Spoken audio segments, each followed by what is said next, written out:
नमस्कार। आज हम बात करेंगे एसएससी स्टेनो 2025 की फाइनल कट ऑफ का क्या रह सकता है, कितनी फाइनल कट ऑफ आपकी जा सकती है।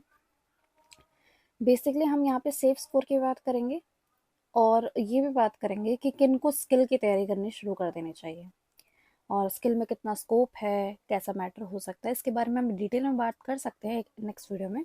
पर ये बात कर सकते हैं कि स्किल की तैयारी कौन करेगा और इसके साथ साथ ये बात कर सकते हैं कि आपका सेफ स्कोर क्या रहने वाला है। ठीक है, फिर नॉर्मलाइज स्कोर कब तक आ सकते हैं इसके बारे में भी हम एक बार डिटेल में बात कर सकते हैं। ठीक है, तो ये वीडियो टोटली आपकी इसी टॉपिक के ऊपर रहने वाली है, तो अगर आप इसे देखना चाहते हैं तो आप इसे यहाँ से कंटिन्यू कर सकते हैं। पहले हम बात कर लेते हैं कि आपके कितने जो है आपके ग्रेड सी की कट ऑफ आपकी कितनी गई है। तो ये ग्रेड सी की कट ऑफ है आपकी अभी 2025 के लिए। तो टोटल आपके जितने स्टूडेंट को सेलेक्ट किया गया है वो आपके 8,500 से भी ज़्यादा स्टूडेंट को सेलेक्ट किया गया है। ये नंबर ऑफ स्टूडेंट स्किल देने वाले हैं। ठीक है, ये नंबर ऑफ स्टूडेंट स्किल देने वाले हैं। तो ये जो मैंने यहाँ पे कट ऑफ लिखी गई है ना, ये कट ऑफ जो है आपकी, ये आपकी 2024 की थी और 2024 के हिसाब से 2025 की कट ऑफ में क्या अंतर है वो आप देख सकते हैं। तो हमने ये पाया था कि लास्ट वीडियो में मैंने एक सिलेक्टेड बनाई थी कि हमारे ग्रेड सी की कट ऑफ जो थी वो पुरानी वाले कट ऑफ से, मतलब कि 2024 की कट ऑफ से आपकी कम आई है। ठीक है, तो वही हम अज्यूम यहाँ पे कर सकते हैं कि जो 172 पे आपका एमईए मिल रहा था वो इसका नंबर जो है वो थोड़ा और नीचे आ सकता है इस बार। तो हम ये अजप्शन बना सकते हैं इस कट ऑफ के हिसाब से। ठीक है, बाकी स्किल मैटर का भी बहुत बड़ा इंपॉर्टेंस है। मान लीजिए स्किल मैटर अगर बहुत ही ज़्यादा टफ दे देते हैं, नंबर ऑफ स्टूडेंट जब नहीं निकाल पाएंगे तो ऑफ कोर्स जो कट ऑफ है वो नीचे ही जाएगी। स्किल का बहुत बड़ा रोल होता है उसके अंदर। पर अभी जो हमारे पास जितने भी बेसिस पे हम रिसोर्सेज से हम बता सकते हैं वो यही है कि इस बार की जो आपकी, जैसा हमने 2024 की आपकी फाइनल कट ऑफ थी जिसमें इतना बुरा हाल था, फाइनल कट ऑफ थी उससे तो इस बार आपकी 2025 की कम ही जाएगी। मतलब उतना बुरा हाल आपको देखने को नहीं मिलेगा, क्योंकि देखो इस बार का ना सारा खेल ना नॉर्मलाइजेशन का है। इसके बारे में हम आगे जाके हम डिटेल बात करेंगे नॉर्मलाइजेशन का कैसा है, क्योंकि ऐसे भी स्टूडेंट है जिनके 225 मार्क्स हैं रॉ और उनको सी मिल गया है। ठीक है, तो अगर उनको सी मिल गया है तो उनके करीबन 20 प्लस मार्क्स का नॉर्मलाइज मिला है उनको। ऐसे भी हैं जो 135 पे हैं और सी नहीं ले पाए हैं। शिफ्ट का हिसाब पड़ गया ना इनका, थोड़ा इजी शिफ्ट में पड़ गया होगा तो नहीं मिल रहे होंगे। इस बार देखिए आपके मार्क्स कम भी होंगे और ज़्यादा भी होंगे।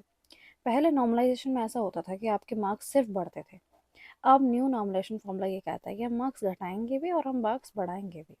तो वो आपके जब स्कोर आएगा, जब आपके वो नॉर्मलाइज मार्क्स आएंगे, तभी जाके तय कर पाएंगे कि क्या चीज़ें हैं। ठीक है, इस स्लाइड पे हम फिर से एक बार आने वाले हैं, पर अभी हम ग्रेड डी को भी एक बार नज़र डाल लेते हैं। ग्रेड डी की स्लाइड आपकी कुछ ही रही। 22,000 से ज़्यादा लोग आप इनके बार ग्रेड डी देने वाले हैं।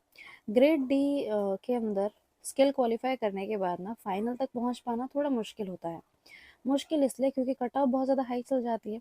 पर तब भी मैं एक नंबर तो आपको दे ही सकती हूँ कि इतना नंबर अगर आपके पास हैं तो आप थोड़े निश्चिंत हो पाएंगे। 155 का नंबर।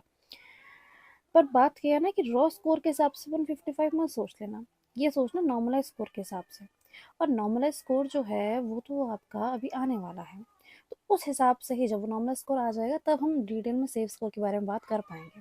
तब हमें पता होगा कि कितनों के कितने नॉर्मलाइज स्कोर है और कितनों के नहीं है, उस बारे में हम बात कर पाएंगे। ठीक है, तो ऐसे भी कैंडिडेट हैं जिनका नहीं हुआ है जो 2026 के लिए भी प्रिपरेशन अपनी करने वाले हैं, तो उनके लिए मैं बता देती हूँ कि आप अभी से अपने जो 2026 के प्रिपरेशन है ना उसे शुरू कर सकते हैं। ठीक है, एसएससी के लिए, एसएससी स्टेनो के लिए आप टेक्स्ट बुक के ऊपर भरोसा कर सकते हैं। कुछ ऐसे क्वेश्चन जो एसएससी स्टेनो की टेक्स्ट बुक में हमने पहले से लगा रखे हैं वो 2024 के रिक्वायरमेंट में डायरेक्टली क्वेश्चन उठ के आ जाते हैं। तो पीवाईक्यू बेस्ड एग्जैक्टली क्वेश्चंस आपको यहाँ पे देखने को मिल जाते हैं, तो आप इसके ऊपर ज़रूर ट्रस्ट कर सकते हैं।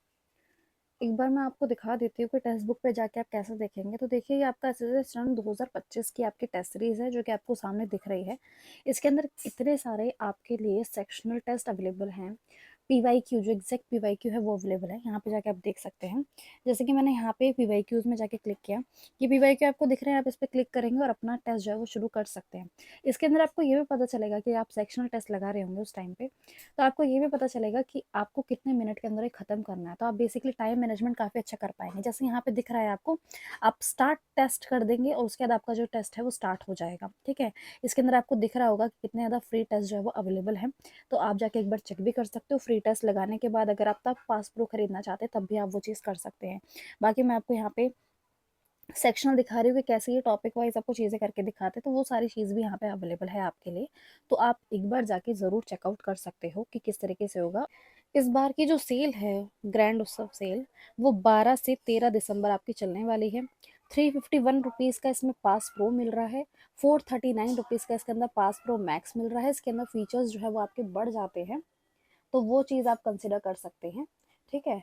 यहाँ पे आप कूपन कोड KSHH यूज़ करेंगे तब जाके आपको 12% का डिस्काउंट देखने को जो है वो मिल जाएगा। इस चीज़ को मैंने आपको क्लियर कर दिया है। तो जो भी डिटेल मैंने आपको समझाई, कितने टेस्ट सीरीज अवेलेबल है, कितना सेक्शन अवेलेबल है, सारी चीज़ें इसके अंदर ना आपको ओवरऑल चीज़ें मिलेंगी। इसके अंदर आपको ये भी बताया जाएगा कि अगर आप सेक्शनल कर रहे होंगे ना, अगर आप सेक्शनल लगा रहे हैं तो उसको कितने मिनट में लगाना है, ताकि अपना टाइम मैनेजमेंट कर पाए। तो इन सारी बातों को आप आराम से जाके देख सकते हैं। लिंक जो है वो डिस्क्रिप्शन में अवेलेबल है, जाके पास प्रो खरीद लीजिए, कूपन कोड यूज़ कर लीजिए, आप ही को 12% का डिस्काउंट जो है वो देखने को मिल जाएगा, ठीक है। अब हम बात कर लेते हैं स्किल टेस्ट की प्रिपरेशन कौन करेगा। स्किल टेस्ट की प्रिपरेशन मैं आपको बता दूं, हर किसी को स्किल टेस्ट की प्रिपरेशन करनी होगी। हर किसी को मतलब कि अगर आपने ग्रेड डी में अगर आपका हुआ है और ग्रेड डी एंड सी दोनों में हुआ है, तो आपको मैं ये कहूँगी कि देखो ग्रेड डी के अंदर चांसेस क्या होते हैं ना, अगर आपके मार्क्स ज़्यादा हैं, अगर इसके अंदर ना आपके मार्क्स ज़्यादा हैं, तब जाके आप फाइनल तक जो है वो पहुँच पाते हैं। पर मैं आपको तब भी कहूँगी अगर मार्क्स हैं कि एकदम बॉर्डर लाइन पे ही हैं, पॉइंट तो सारा यही आता है ना कि अभी हमें, हमारे पास सिर्फ रॉ है ना, हमारे पास नॉर्मलाइज नहीं है। नॉर्मलाइज अगर एक बार आ जाए तो हम बात कर सकते हैं कि क्या चीज़ें कितनी हो सकती हैं, ठीक है।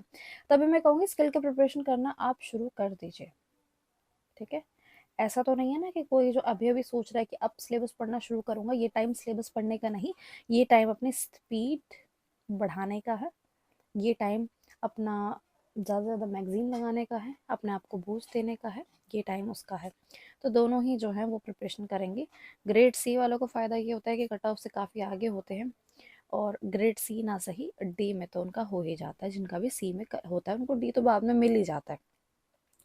तो ये वाला केस जो है वो इस तरीके से है, तो आप इसको ज़रूर कर सकते हैं। बाकी मैं आपको कहूँगी कि मैं एक नॉर्मलाइज स्कोर से रिलेटेड एक वीडियो बना दूंगी, कि वो आपका कब तक आ सकता है उसके बारे में बात करेंगे, क्योंकि इस बार जो न्यू नॉर्मलाइजेशन फॉर्मूला है उसने मेनली सारा हमारा खेल जो है वो किया है।